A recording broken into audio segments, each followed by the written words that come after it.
Good morning, everyone. Happy Saturday. Welcome to the Early Edge, powered by BetMGM. I'm Mackenzie Brooks, your host of the day. Not who you usually see, but we're going to get through it. Before I bring in the stars of the show, let's take a look back at yesterday. Things could have gone better. They could have gone worse, but that's what the Saturday morning team is for. We are here to bounce you back. So we have a big college football slate to get through, but before we get there, we're going to bring in Amags to talk a little bit of MLB and a little NFL. So bring in the stars of the show right here. And of course, we have EC waking up bright and early for us to get through this college football slate together too. So for right now, Amags, let's get those MLB picks out of the way. We have a little EC energy here with some parlays. I do. So when I heard EC was going to be on the show with me, I was like, I have to go with a few parlays. So the first parlay of the two picks I'm going to play here, we're going to Tukey Toussaint over 2.5 walks, paired with Chris Sale over 1.5 walks. I got it at plus 157. And I'm going to take a half unit on this. Nice little fun parlay for some of the walks. I think that these guys are in good spots, though. You got Toronto for the Sale side of things. They've been top 3, top 4 against lefties for walks. And then you look at Tukey Toussaint. I mean, this guy has walked a bunch of players each and every game. And so if you look at his, you have to actually go back to July. You look at his track record here, you have to go back to July to when he has not walked at least 2 guys. I think that he gets that third one for us today. And at plus 157, I like the odds for a fun little parlay there. And then hold on. I'm actually going to say one thing. So I did have a pick that I wanted to get out for the show as well, but it hasn't popped up. So if you look, if you can find it, take a look for Kyle Freeland today against the Giants. They strike out a lot against lefties. I think that Freeland, who his strikeouts come at home in Colorado, is in a good matchup here against the Giants. So see if you can find that one. It's just not out on the books yet because they haven't named a starter for that game. But here on the other parlay, because we're using the EC energy, we're going to go to the NFL for tomorrow because I won't see you guys. And we're going to go with the New York Giants on the money line and the San Francisco 49ers on the money line. I think that both of these teams are in very good spots to win. The 49ers look great. They really should be fairly healthy. They're only missing one guy and really wasn't a starter. On the Giants side, look, if Andrew Thomas plays, it's a huge boost. But even if he doesn't play, I think that the Giants are still going to be looking good. The Cardinals, I cannot trust them. If you want to play the Giants to win and beat any team, it's probably going to be against the Cardinals. I have them in my survivor pools this week. And I definitely like Daniel Jones to have a nice game here indoors as well, right? So I like that. And then on the other side, like I said, 49ers, I think they just outclass the Rams here and take the victory. So we got it at minus 105. You probably could shop around and find a little bit better. But I like that for tomorrow. And, take a look at my Twitter. I'll probably have a few more K-props coming out for MLB stuff today. Just like I said, some of the lines hadn't fully dropped yet. So wanted to play a little fun walk parlay for the MLB. Yeah, definitely. Love that. Love that money line parlay too. I like this as a get right spot for the Giants. Absolutely. So yeah, keep up with Amags through the weekend on Twitter. He is a man of the people, always giving you guys those best bets. But now we're going to move into our college football slate. Me and EC are going to break down the top 5 games of this weekend.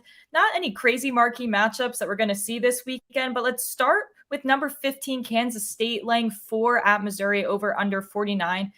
I think I got to be missing something here. I don't understand why this is such a close game. We have Kansas, the SportsLine model has them winning 31-23. Kansas State 11-2 against the spread in FBS games as the favorite since 2021. But EC, what do you think about this game? Well, Ken, first of all, glad to be on with you here on a Saturday morning. And I'll tell you what, this line, when we did this on the college football show on Wednesday, was 5.5. And now you said it's 4? And I've seen it lower this morning. So Kansas State won this game 3.5. I mean, it's crazy. This is what I would lean Kansas State, but I'm staying away. Kansas State won this game 40-12 last year. Missouri only had 222 yards of total offense. Kansas State just wrecked a pretty good Troy team last week. Troy went 12-2 last year. Kansas State beat them 42-13. Meanwhile, Missouri held on to beat Middle Tennessee 23-19. You got to wonder, why? What's the line movement here? I think the home team advantage is people are buying into it. I think Kansas State wins by a touchdown, but I am staying away. I wouldn't bet this game. If you want to do anything, maybe a sprinkle on the under. I don't know what the model says on that, but I would sprinkle the under. Otherwise, I'm staying away from the line. Yeah. Honestly, the only strong value the model has is that spread, but it's just so bizarre that I don't even know if I can recommend anyone to put their money on that. But we will move to a game that I do have some plays for people. South Carolina at my Georgia Bulldogs. Georgia favored minus 27.5 over under 54.5. We have slight value on Georgia to cover this number because we have South Carolina scoring less than the 13.5 points Vegas expects them to score. How do you think they come out in this game? All right, well, I don't want to upset you here because I know you're a Georgia alum, but I like South Carolina plus 27.5. I know it's gone down a little bit. I would play this to maybe 24.5.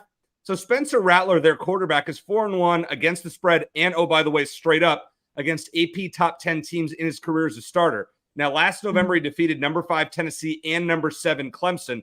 His only loss, though, was to your Georgia Bulldogs last year. South Carolina 3-0 against the spread in their last 3 in Athens. Georgia 0-5 against the spread in their last 5 games as a 20 or more point favorite. I think we cover even on a game like 38-14. Bad news. Sorry, I hate to go. You're not losing. You know Georgia's not losing this game. Right. But I that's a big number. I can't lay the points. Yeah, that's fair. I mean, look, those big numbers are pretty crazy. Only teams that have great returning production, returning quarterback are the teams that I really feel comfortable laying those points with. I do have a couple player props that I promise this isn't a homer pick. The model really likes the value here. I'm just speaking for the data. We do have Rattler to go over half an interception, and we also have him to go under 4.5 rushing yards. Georgia has had 23 tackles for loss so far this season. I think this is a team, their first SEC matchup. I think they're going to beat up on this team. I think they're going to put a lot of pressure on Rattler. So I like, in college, you get those negative yards to work against your rushing yard prop. So I think we could see him go into the negatives. I think he stays under 4.5. And we also have him projected for 1.14 interceptions. So with that pressure, you could see him maybe airing the ball out a lot, which leaves opportunity for interception. So for our underdog prize pick players out there, just something to look out for if you like that play there. We're going to hear from BetMGM, our new partner. Here is a new code for you guys. New BetMGM customers can sign up today and get $200 in bonus bets. Just place your first wager at least $10 and you will receive $200 instantly in bonus bets, regardless of your wager's outcome, with the bonus code EDGE200. Now, let's move down. We're going to move let's call it the nighttime slate at 5 p.m. Number 8, Washington, laying 16.5 at Michigan State. We don't really have a strong value here for the model. I think we maybe lean Michigan State. But anything you find here that you like? Wait a second. You're calling the nighttime slate 5 p.m.? That's 2 p.m. my time. My game that I'm going to tonight, Ken, doesn't kick off until 11:10 Eastern, and I have to drive 2 hours each way. I don't even know what you the overnight. So I probably won't get home until like 4 a.m. Eastern. Hey, we'll call it the happy hour. There we go. Well, not for me. Maybe for the people I'm going with. All right. So listen, I like the over in this game, and I'll tell you why. Can Michigan State? They've had all this turmoil with Mel Tucker, and who knows how they're going to respond. But it doesn't matter because I don't think they're going to be able to shut down Michael Penix Jr. He has more than 400 yards passing and 4 touchdowns each in his first 2 games. And he threw for 397 and 4 last year against these guys. Now, Michigan State was able to get some garbage points at the end and run it up 39-28, whereas Washington, didn't cover and the game went over. Washington was 10-3 over this number last year, 1-1 this year, but should be 2-0. They didn't take their foot off the gas last week. Michigan State's offense has actually shown up lately, dropped 76 points thus far in the 2 weeks. Over is 5-1 in their last 6 at home. Over is 9-4 in Washington's last 13 as a favorite. High scoring game. That's what we're playing. High scoring. Washington 42, Michigan State 24.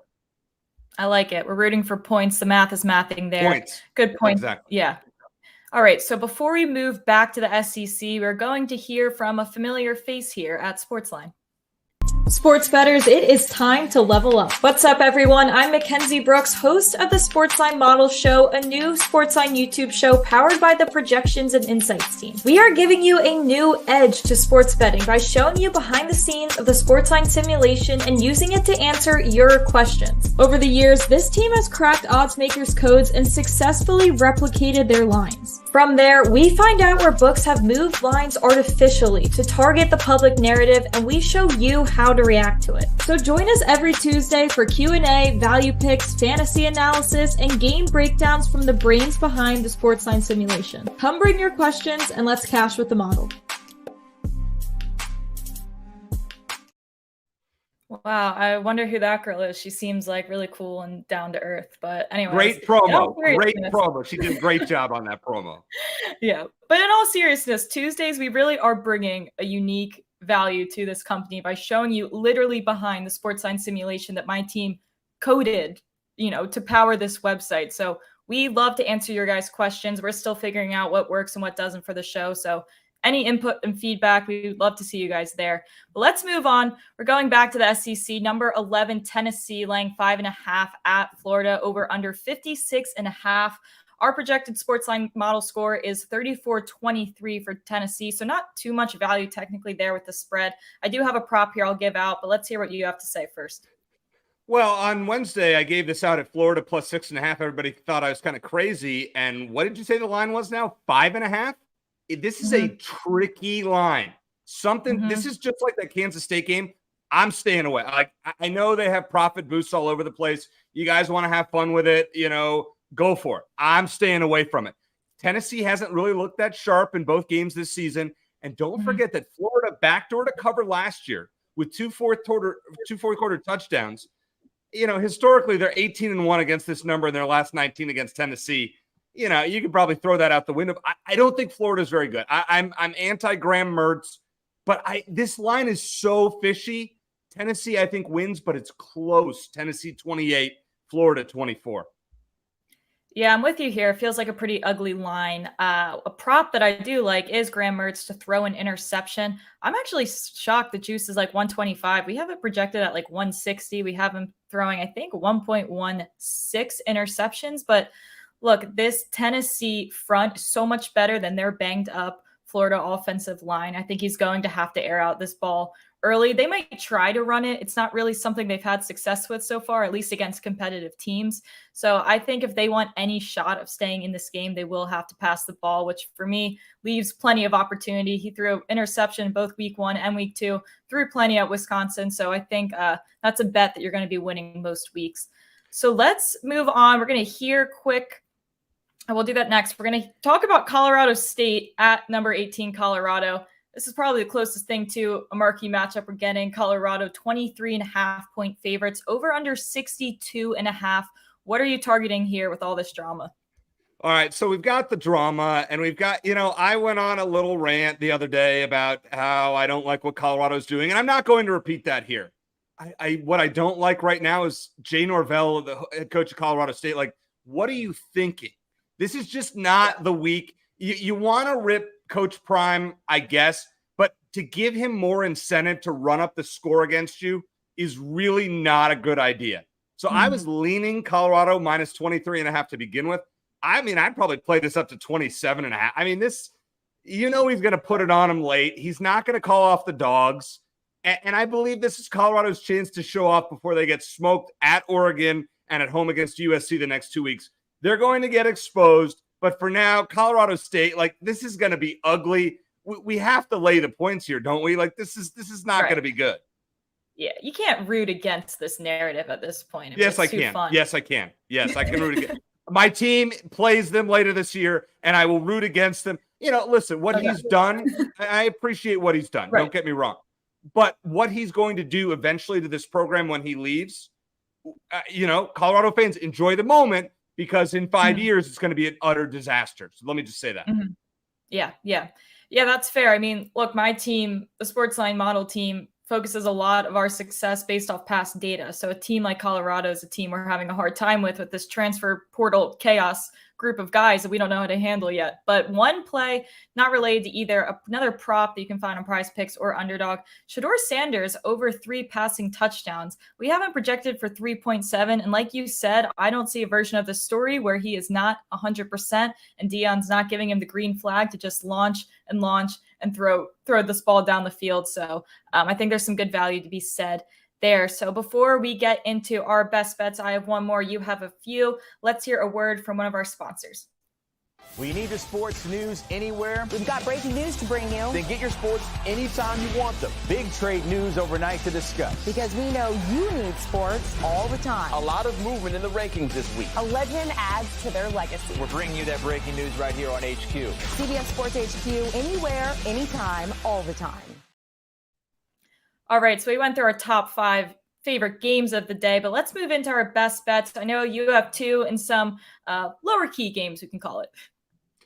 Well, listen, we need something to bet on here coming up at noon Eastern, right? So I needed to add a couple of games. I didn't think I had much in my earlier college football slate. So let's start with Ohio plus 3.5 against Iowa State. Now, here's the kicker about this number. You may find it lower. I would buy the points to get it at 3.5. That's the important thing. You want to buy the hook here.